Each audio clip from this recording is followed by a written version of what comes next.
जय श्री राम भाइयों। तो क्या आप लोग भी सोच रहे हैं कि इन्वेस्टिंग और ट्रेडिंग में क्या फ़र्क होता है और इनमें से वो कौन सा तरीका है जो मेरी वेल्थ को तेज़ी से बढ़ा सकता है।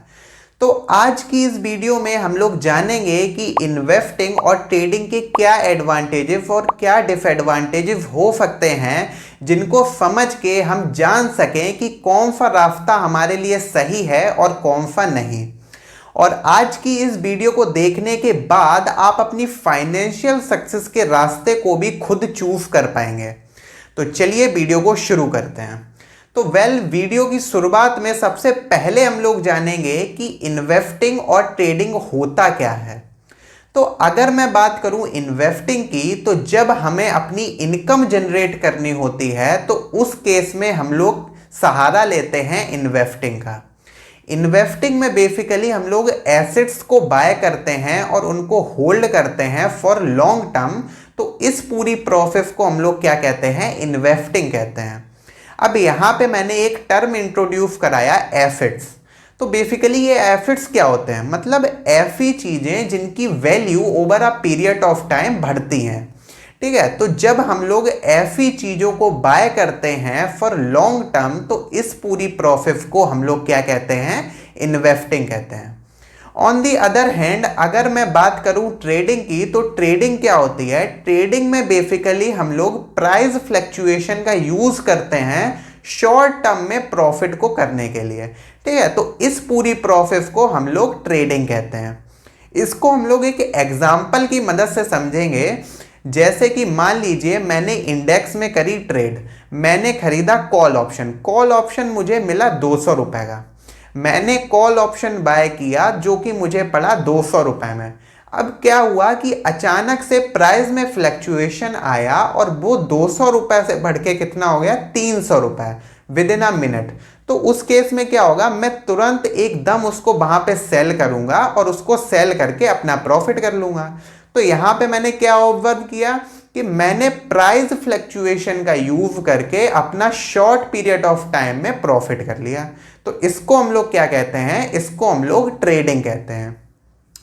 अब हम लोग जानेंगे कि ट्रेडिंग और इन्वेस्टिंग के क्या एडवांटेजेस हो सकते हैं और क्या डिसएडवांटेजेस हो सकते हैं। तो सबसे पहले हम लोग बात करेंगे एडवांटेजेस की। ठीक है, तो सबसे पहले हम लोग इन्वेस्टिंग की बात करते हैं, इन्वेस्टिंग के एडवांटेजेस। ठीक है, इन्वेस्टिंग के एडवांटेजेस। तो पहला एडवांटेज हमारा ये हो जाएगा कि यहां पे ना हमें लॉन्ग टर्म वेल्थ ग्रोथ देखने को मिलता है। लॉन्ग टर्म वेल्थ ग्रोथ देखने को मिलता है, मतलब इन्वेस्टिंग में over a period of time हमें वेल्थ ग्रोथ देखने को मिलता है।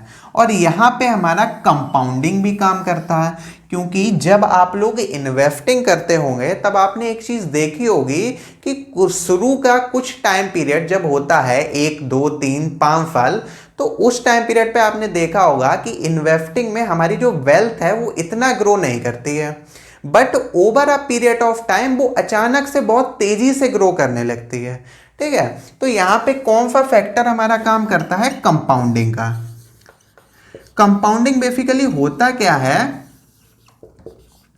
कंपाउंडिंग बेसिकली वो चीज होती है जब हम अपने इंटरेस्ट को, जैसे मान लीजिए मैंने कोई शेयर्स खरीदे, ठीक है, मैंने मान लीजिए रिलायंस के शेयर्स खरीदे। अब उस पे जो मुझे इंटरेस्ट मिलेगा, मैं अगर उसको वापस से री इन्वेस्ट कर दूं, तो जो हमारी कैपिटल ग्रोथ होगी उसी को हम लोग कंपाउंडिंग कहते हैं। ठीक है, तो बेसिकली इन्वेस्टिंग का जो पहला एडवांटेज है वो हमारा क्या है, लॉन्ग टर्म में हमारा वेल्थ ग्रोथ होती है।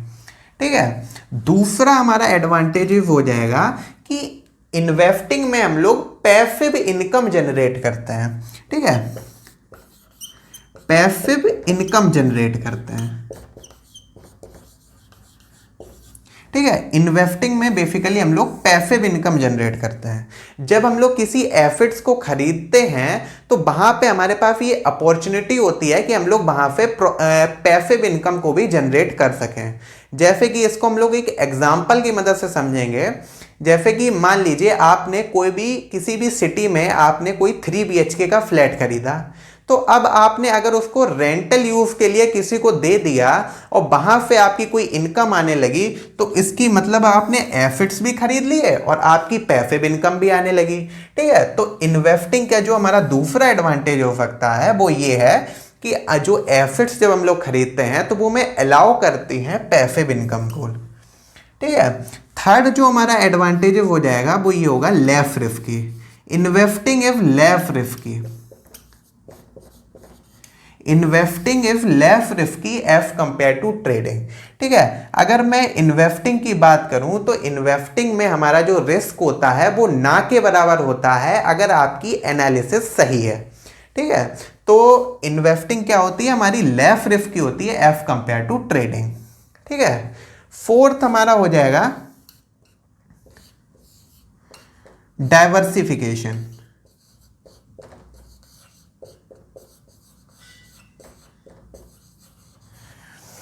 डाइवर्सिफिकेशन बेसिकली क्या होता है, इन्वेस्टिंग में डाइवर्सिफिकेशन क्या होता है कि मेरे पास बहुत सारे ऑप्शन हैं। जैसे मान लीजिए मुझे शेयर्स को बाय नहीं करना, मुझे इस एसेट को बाय नहीं करना, मैं म्यूचुअल फंड बाय कर सकता हूं।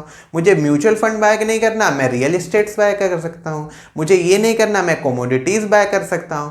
मुझे कमोडिटीज नहीं बाय करनी, मैं करेंसी बाय कर सकता हूं। मतलब मेरे पास ढेर सारे ऑप्शन होते हैं कि मैं इसमें कुछ भी कर सकता हूं।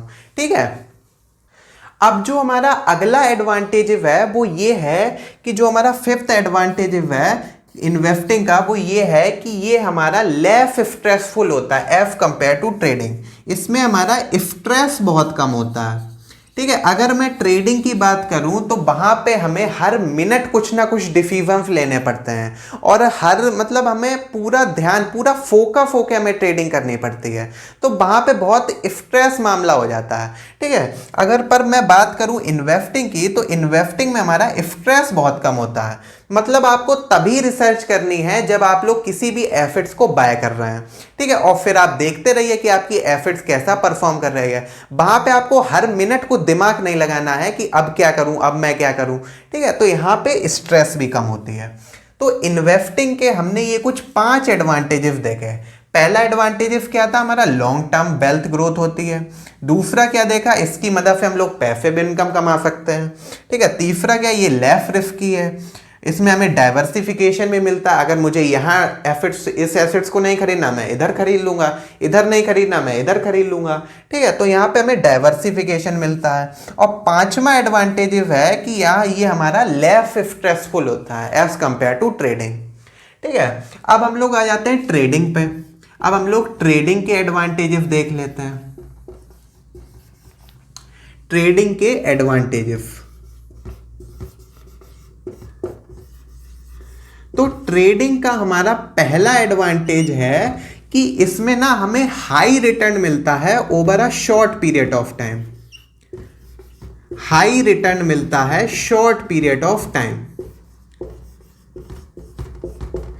मतलब कि आप ज्यादा पैसे कमा सकते हो, मतलब ज्यादा रिटर्न कमा सकते हो शॉर्ट पीरियड ऑफ टाइम में, ज्यादा अपनी वेल्थ को ग्रो कर सकते हो शॉर्ट पीरियड में। ठीक है, तो ये हमारा पहला एडवांटेज हो गया किसका, ट्रेडिंग का। ठीक है, दूसरा एडवांटेज हमारा क्या हो जाएगा ट्रेडिंग में कि ट्रेडिंग में हम लोग गिरते हुए मार्केट से भी प्रॉफिट कर सकते हैं और उठते हुए मार्केट से भी प्रॉफिट कर सकते हैं। ठीक है, ट्रेडिंग में हम लोग प्रॉफिट कर सकते हैं, फॉलिंग मार्केट से भी हम लोग प्रॉफिट कर सकते हैं और राइजिंग मार्केट से भी हम लोग प्रॉफिट कर सकते हैं। बट इन्वेस्टिंग में ऐसा नहीं है। इन्वेस्टिंग में केवल जब मार्केट राइज कर रहा होगा तभी आप लोग प्रॉफिट कर सकते हैं, अगर फॉल करेगा तो आपका नुकसान हो जाएगा। ठीक है, अब तीसरा एडवांटेज हमारा क्या हो जाएगा, तीसरा एडवांटेज है हमारा डाइवर्सिफिकेशन।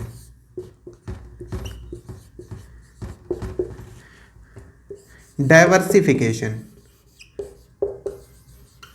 तो बेसिकली डाइवर्सिफिकेशन में क्या होता है कि इसमें भी हमें डिफरेंट डिफरेंट ऑप्शन मिलते हैं। मान लीजिए मुझे ट्रेडिंग इंडेक्स में नहीं करनी, मैं स्टॉक्स में कर लूंगा। मतलब मुझे डिफरेंट डिफरेंट फाइनेंशियल मार्केट में मुझे डिफरेंट डिफरेंट ऑप्शन मिलते हैं। मान लीजिए मुझे इंडेक्स में और वो ट्रेडिंग नहीं करनी है, मैं स्टॉक्स में कर लूँगा। मुझे स्टॉक्स में नहीं करनी है, मैं कमोडिटीज़ में कर लूँगा। मुझे कमोडिटीज़ में नहीं करनी, मैं करेंसी में जाके कर लूँगा। मतलब मेरे पास ढेर सारे ऑप्शंस होते हैं कि मैं अगर यहाँ नहीं ट्रेडिंग करूँगा तो मैं यहाँ कर सकता हूँ, अगर मैं यहाँ भी नहीं करूँगा तो मैं वहाँ कर सकता हूँ। ठीक है, तो मेरे पास ढेर सारे ऑप्शंस होते हैं।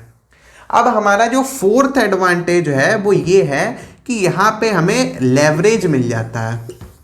ठीक है, ट्रेडिंग हमें अलाउ करती है लेवरेज लेने के लिए। तो लेवरेज बेसिकली क्या होता है, जिसमें हम लोग अपने ब्रोकर से उधार लेते हैं रुपए को। ठीक है, जैसे मान लीजिए कि मैंने क्या करा कि मेरे अकाउंट में 10,000 रुपए हैं। मैंने क्या करा, अपने ब्रोकर से 10,000 और ले लिया हूं, मैंने 20,000 के एफिट्स को खरीद लिया। ठीक है, तो यहां पे हमें लेवरेज यानी मार्जिन मिल जाता है। ठीक है, तो एक हमारा एडवांटेज ये हो जाएगा। ठीक है, अब जो हमारा अगला एडवांटेज है, जो हमारा फिफ्थ एडवांटेज है, वो ये है कि यहाँ पे ना हमें क्या मिल जाता है, यहाँ पे हमें फ्लेक्सिबिलिटी मिल जाती है। ठीक है, फ्लेक्सिबिलिटी मिल जाती है। फ्लेक्सिबिलिटी मीन्स क्या हो सकता है यहाँ पे, फ्लेक्सिबिलिटी मीन्स कि अगर मैं ट्रेडर हूँ और मैं ट्रेडिंग करता हूँ तो मैं अपने कोई भी ट्रेड में एंट्री और एग्जिट मतलब बहुत जल्दी कर सकता हूँ, और एट एवरी टाइम मैं कभी भी एंट्री और एग्जिट कर सकता हूँ वेरी क्विकली। ठीक है, तो ये हमारी फ्लेक्सिबिलिटी होती है, मतलब मैं अपनी ट्रेड में कभी भी एंट्री कर सकता हूँ और कभी भी एग्जिट कर सकता हूँ। ठीक है, तो ये हमारी फ्लेक्सिबिलिटी होती है। तो ट्रेडिंग के हमारे 5 एडवांटेजेस क्या क्या हैं, यहाँ पे हमें ज़्यादा रिटर्न देखने को मिलता है over a short period of time. इसमें हम लोग प्रॉफिट कर सकते हैं दोनों मार्केट से। अगर मार्केट हमारा गिर रहा है तो भी हम लोग प्रॉफिट कर सकते हैं, और मार्केट अगर हमारा उठ रहा है तो भी हम लोग प्रॉफिट कर सकते हैं। ठीक है, इसमें हमें डाइवर्सिफिकेशन भी मिलता है। ठीक है, इसमें हमें लेवरेज भी मिलता है, उधार भी मिलता है ब्रोकर की तरफ से। ठीक है, और इसमें हमें फ्लेक्सिबिलिटी भी मिलती है, मतलब मैं अपनी ट्रेड में कभी भी एंट्री कर सकता हूं और कभी भी एग्जिट कर सकता हूं। ठीक है, तो ये तो हमारे इन्वेस्टिंग और ट्रेडिंग के एडवांटेजेस हो गए। ठीक है, तो अब हम लोग बात करेंगे इन्वेस्टिंग और ट्रेडिंग के डिसएडवांटेजेस के बारे में। तो सबसे पहले हम लोग इन्वेस्टिंग के डिसएडवांटेजेस देख लेते हैं। ठीक है, तो इन्वेस्टिंग का हमारा पहला डिसएडवांटेज क्या हो जाएगा, पहला डिसएडवांटेज है हमारा रिस्क।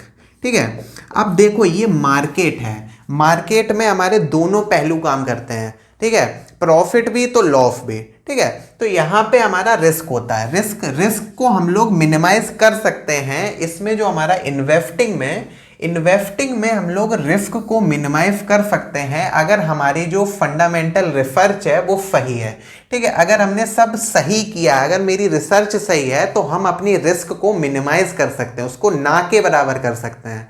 ठीक है, और इन्वेस्टिंग की अगर मैं बात करूं तो इन्वेस्टिंग की जो रिस्क होती है वो एज कंपेयर टू ट्रेडिंग बहुत कम होती है। ठीक है, और अगर हमारी रिसर्च और जो हमारी एनालिसिस है वो अगर सही है तो हम लोग इसको ना के बराबर भी कर सकते हैं। ठीक है, बट रिस्क तो होती है। ठीक है, सेकंड जो हमारा डिसएडवांटेज है वो ये है, यहाँ पे लेस लिक्विडिटी होती है। लेस लिक्विडिटी मीन्स कि मान लीजिए आपने किसी भी कंपनी के स्टॉक्स को खरीदा। ठीक है, अब आपका क्या है कि आपको 1 2 3 महीने हो गए, आपका प्रॉफिट चल रहा है। ठीक है, अब आपको अगर उसको बेचना है तो जब आप लोग बेचेंगे तो तुरंत आपके पास उसका कैश नहीं आ जाएगा। ठीक है, उसको कुछ टाइम पीरियड लगता है, तो उसी को हम लोग कहते हैं लिक्विडिटी। ठीक है, अगर आपको कैश तुरंत चाहिए तो वो ऐसा नहीं हो सकता, उसको लगता है कुछ टाइम पीरियड। ठीक है, जैसे आप लोग किसी भी म्यूचुअल फंड को खरीदते हैं तो उसको कुछ टाइम पीरियड लगता है, 1 हफ्ता 1.5 हफ्ता। ठीक है, तो तब जाके आपको वो फंड मिलता है। ठीक है, ऐसे तुरंत नहीं मिल जाता, तो उसी को हम लोग क्या कहते हैं, उसी को हम लोग लिक्विडिटी कहते हैं। ठीक है, तीसरा जो हमारा डिसएडवांटेज है वो ये है कि इसमें हमारी स्लो ग्रोथ होती है। स्लो ग्रोथ, अब क्योंकि जो हमारी इन्वेस्टमेंट होती है वो लॉन्ग टर्म के लिए होती है, तो इसमें जो हमारी ग्रोथ होती है वो बहुत स्लो होती है, धीरे धीरे चलता है। ठीक है, तो इसका एक ये भी डिसएडवांटेज हो सकता है कि ग्रोथ बहुत स्लो होती है। ठीक है, but over a period of time compounding काम करने लगती है, तो वहां पे जो हमारी ग्रोथ होती है वो फिर बढ़ने लगती है। ठीक है, तो कुछ टाइम पीरियड के लिए जो हमारी ग्रोथ होती है इसमें इन्वेस्टिंग में वो बहुत कम होती है। ठीक है, बट अगर आपका टाइम पीरियड ज़्यादा है, जैसे आप लोग बहुत सालों के लिए इन्वेस्ट कर रहे हैं, तो वहाँ पे फिर कंपाउंडिंग भी हमारी काम करने लगती है। ठीक है, तो हमारा जो फोर्थ डिसएडवांटेज है वो है हमारा रिसर्च एंड एनालिसिस। मतलब कि जब हम लोग इन्वेस्टिंग करते हैं तो at the time of investing जब हमें इन्वेस्ट करना होता है तो वहाँ पे हमें रिसर्च और एनालिसिस करनी पड़ती है। जैसे अगर मान लीजिए आप किसी भी कंपनी के स्टॉक्स को बाय कर रहे हैं तो आप लोग ऐसे तो नहीं बाय कर सकते हैं, उसके में आप लोग उसके फंडामेंटल्स चेक करेंगे, उस कंपनी की रिसर्च करेंगे, एनालिसिस करेंगे, तभी जाके तो उसके स्टॉक्स को खरीदेंगे। तो वो जो रिसर्च और एनालिसिस होती है उसके लिए आपको कुछ सीखना पड़ेगा, उसके लिए आपको पढ़ना पड़ेगा।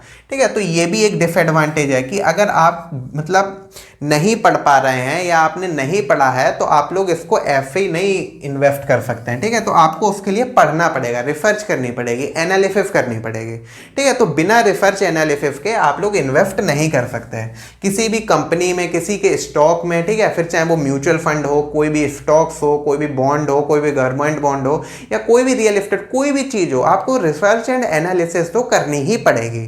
ठीक है, तो ये तो हमारा हो गया फोर्थ डिसएडवांटेज। अब जो हमारा फिफ्थ डिसएडवांटेज है वो है हमारा इमोशनल स्ट्रेस।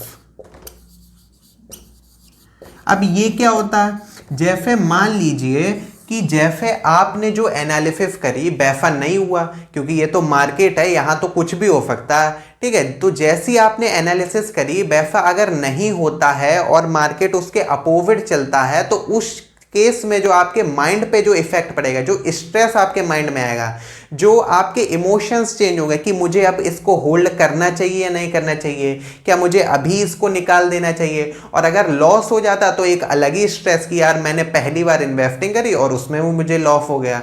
ठीक है, तो ये कुछ इमोशनल फैक्टर्स होते हैं जो यहाँ पे इफेक्ट करते हैं। तो इन्वेस्टिंग के हमारे ये कुछ डिसएडवांटेज होते हैं। ठीक है, पहला डिसएडवांटेज क्या है कि यहाँ पे रिस्क होती है, पर इस रिस्क को हम लोग मिनिमाइज कर सकते हैं। कैसे कर सकते हैं, अगर हमारी रिसर्च अच्छी, हमने अच्छी एनालिसिस करी है तो हम लोग इस रिस्क को भी मिनिमाइज कर सकते हैं। यहाँ पे लिक्विडिटी कम होती है, मतलब कि अगर आप चाहें कि अभी आप कोई भी फंड या कोई भी स्टॉक्स को खरीद लें तो ऐसा नहीं होता, वो आपको थोड़े दिनों बाद मिलता है। ठीक है, 1 हफ्ता 2 हफ्ता। ठीक है, तो यहाँ पे लिक्विडिटी कम होती है, ग्रोथ यहाँ पे कम होती है। ठीक है, क्योंकि हम लोग लॉन्ग टर्म की बात कर रहे हैं, तो जब हम लोग इन्वेस्टिंग करते हैं तो यहाँ पे जो ग्रोथ होती है वो कम होती है थोड़ी सी। अब फोर्थ डिसएडवांटेज ये है कि हमें अगर हम लोग किसी भी कंपनी के स्टॉक्स में या कोई भी फंड में हम लोग इन्वेस्ट कर रहे हैं तो उसके लिए हमें रिसर्च एंड एनालिसिस भी करनी पड़ती है। बिना रिसर्च एंड एनालिसिस के तो कर नहीं सकते, तो हमारा वहाँ पे लॉस हो जाएगा। ठीक है, और फिफ्थ हमारा डिसएडवांटेज यहाँ पे स्ट्रेस, मतलब इमोशनल चीज़ें बहुत जुड़ी हुई होती हैं। ठीक है, इन्वेस्टिंग में। ठीक है, तो ये हमारे कुछ डिसएडवांटेजेस हो गए। ठीक है, तो अब हम लोग बात करेंगे ट्रेडिंग के डिसएडवांटेजेस की। तो ट्रेडिंग के क्या क्या डिसएडवांटेजेस हो सकते हैं, तो ट्रेडिंग का हमारा पहला डिसएडवांटेज ये है कि ये हाईली रिस्की है। ठीक है, ट्रेडिंग हाईली रिस्की है। ठीक है, इसमें अगर आपका एनालिसिस सही भी होता है तो भी आपके लॉस के चांसेस हैं, इसीलिए हम लोग कहते हैं कि ट्रेडिंग हाईली रिस्की है। एक तो यहाँ पे टाइम पीरियड वो कम होता है, शॉर्ट पीरियड ऑफ टाइम के लिए होता है, ऊपर से हम लोग मार्केट की जो फ्लक्चुएशन है उस पर ट्रेड करते हैं। ठीक है, तो बहुत ही हमारा ये हाईली रिस्की होता है। इसमें अगर आपकी एनालिसिस सही भी है तो भी मैं ये गारंटी नहीं दे सकता कि आप लोग प्रॉफिट करेंगे ही करेंगे। ठीक है, दूसरा जो हमारा डिसएडवांटेज हो जाएगा वो ये है कि इसमें भी हमारा इमोशनल स्ट्रेस है। ठीक है, इसमें भी हमारा इमोशनल स्ट्रेस है, मतलब कि जैसे मान लीजिए मैंने जैसा सोचा वैसा नहीं हुआ तो फिर भी हमें यहाँ पे स्ट्रेस होगा कि यार पहली बार मैंने ट्रेडिंग करी या पहली बार मैंने ट्रेड ली और मुझे लॉस हो गया। जैसे मान लीजिए आपने कोई ट्रेड ली और मार्केट उसके अपोजिट चलने लगा तो आपको ये लगेगा कि यार अब क्या करना चाहिए मुझे, कि निकल जाऊं या फिर होल्ड करूं, कब निकलना चाहिए। ठीक है, तो वहाँ पे बहुत स्ट्रेस मामला हो जाता है, कंटिन्यूसली हमें फोकस करके रहना पड़ता है। ठीक है, तो ये हमारा डिसएडवांटेज हो जाएगा। थर्ड डिसएडवांटेज क्या है, यहाँ पे हाई ब्रोकरेज लगता है, हाई फीस। आपने सुना ही होगा ट्रेडिंग में हमारा ब्रोकरेज चार्ज देना पड़ता है, तो यहाँ पे जो चार्जेस होते हैं वो थोड़े से हाई होते हैं। ठीक है, तो ये भी हमारा एक डिसएडवांटेज में आएगा। ठीक है, फोर्थ जो हमारा डिसएडवांटेज है वो ये है कि यहाँ पे ना हमारा टाइम कंज्यूमिंग बहुत होता है, टाइम कंज्यूमिंग है ट्रेडिंग। ठीक है। ट्रेडिंग आप लोग तभी करें जब आप लोग स्क्रीन के सामने 4 घंटे बैठ सकें, ठीक है, जब आपके पास टाइम हो, ठीक है, क्योंकि वहां पे हमें ना फोके चीजों को करना पड़ता है, ठीक है। तो एक हमारा ये डिसएडवांटेज हो गया कि अगर आपके पास टाइम है तभी आप लोग ट्रेडिंग कर सकते हैं, ठीक है। यहाँ पे बहुत मतलब फोके बैठना पड़ता है, हर मिनट आपको कुछ ना कुछ डिसीजंस लेने पड़ते हैं कि अब क्या करना है, अब इसके बाद क्या करना है, ठीक है। तो ये हमारा चौथा डिसएडवांटेज हो गया। अब जो हमारा फिफ्थ डिसएडवांटेज है वो ये है कि यहाँ पे ना हमें शॉर्ट टर्म गेन होता है, ठीक है, शॉर्ट टर्म गेन, ठीक है। यहाँ पे हमें क्या होता है, शॉर्ट टर्म गेन होता है। अगर हम लोग बात करें इन्वेस्टिंग में तो हमें वहां पे लॉन्ग टर्म गेन होता था, वहां पे हमें समय के साथ साथ गेन होता था, ठीक है, हमारी जो वेल्थ होती थी वो इंक्रीज करती थी। यहाँ पे हमें क्या होता है, शॉर्ट टर्म में वो प्रॉफिट हो जाता है, ठीक है। तो ये भी हमारा एक डिसएडवांटेज है, ठीक है। तो हमने ट्रेडिंग में कौन कौन से डिसएडवांटेजेस पढ़े, एक हमारा ये बहुत ही रिस्की होता है, इसमें हमारा स्ट्रेस बहुत होता है, कंटिन्यूअसली हमें स्क्रीन पे फोकस करके रखना पड़ता है, और अगर जैसा हमने सोचा है वैसा नहीं होता है तो उस केस में हमें क्या करना होता है, हम लोग कई बार सोचते हैं यार पहली बार ट्रेडिंग करी उसमें भी लॉस हो गया, तो बहुत सारा स्ट्रेस हो जाता है यहाँ पे, ठीक है। फीस ब्रोकरेज चार्जेस थोड़े ज़्यादा होते हैं, ठीक है, तो कुछ लोग एफर्ट नहीं कर पाते हैं। टाइम कंज्यूमिंग बहुत होता है कि ट्रेडिंग आप लोग तभी करिए जब आप लोग के पास टाइम हो, ठीक है, तो यहाँ पे टाइम बहुत लगता है, ठीक है। शॉर्ट टर्म गेन यहाँ पे होते हैं, ठीक है।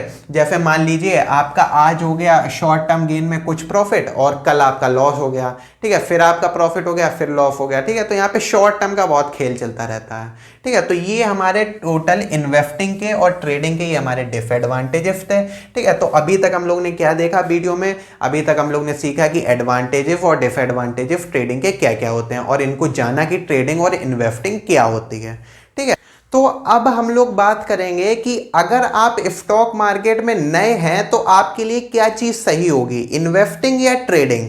तो इस चीज को जानने के लिए मैंने कुछ फैक्टर्स डिस्कस करे हैं यहाँ पे, तो चलिए उसको देख लेते हैं एक बार। तो सबसे पहला फैक्टर है हमारा फाइनेंशियल गोल, ठीक है। फाइनेंशियल गोल मींस कि आपका गोल क्या है। अगर आपको डिसाइड करना है कि मैं क्या चुनूं, इन्वेस्टिंग या ट्रेडिंग, तो उसमें जो सबसे पहला फैक्टर है वो आपको चुनना पड़ेगा फाइनेंशियल गोल, कि आपका फाइनेंशियल गोल क्या है। आपको कम समय में ज़्यादा प्रॉफिट करना है या ज़्यादा समय में थोड़ा कम प्रॉफिट करना है, ठीक है। आपको शॉर्ट टर्म गेन चाहिए, शॉर्ट टर्म गेन चाहिए, या फिर आपको लॉन्ग टर्म गेन चाहिए, ठीक है। तो इसको आपको डिसाइड करना पड़ेगा। तो यहां पे जैसा कि मैं जानता हूं ज्यादातर लोगों ने शॉर्ट टर्म गेन को ही चुना होगा, ठीक है। तो पहले इसको चुनिए मत, पहले अगली कंडीशंस भी देख लीजिए, ठीक है। जो हमारी दूसरी कंडीशन है वो है हमारी रिस्क, कि आप लोग की कितनी क्षमता है रिस्क लेने की, ठीक है। अगर जिन लोगों ने शॉर्ट टर्म गेन चुना होगा तो वहां पे जो रिस्क होती है वो बहुत हाईली रिस्की होती है, ठीक है। शॉर्ट टर्म गेन हमारा हाईली रिस्की होती है, मतलब ट्रेडिंग हमारी हाईली रिस्की होती है, ठीक है। बट अगर मैं बात करूं लॉन्ग टर्म गेन की, तो यहां पे अगर आपकी रिसर्च और एनालिसिस सही है तो आप लोग जो आपका जो रिस्क है उसको नेग्लेक्ट भी कर सकते हैं, ना के बराबर आपका रिस्क होगा, ठीक है। तो यहां पे आप अपनी रिस्क को नेग्लेक्ट भी कर सकते हैं अगर आपकी रिसर्च और एनालिसिस बढ़िया है, ठीक है। अब जो तीसरी हमारी जो कंडीशन है वो ये है कि आपके पास टाइम कितना है, ठीक है। अगर आपके पास टाइम है कंप्यूटर स्क्रीन के सामने 4 घंटे बैठने का तो आप लोग शॉर्ट टर्म चुनिए, ठीक है। बट अगर आपके पास टाइम नहीं है तो आप लोग लॉन्ग टर्म में ही जाइए, मतलब इन्वेस्टिंग ही करिए, ठीक है।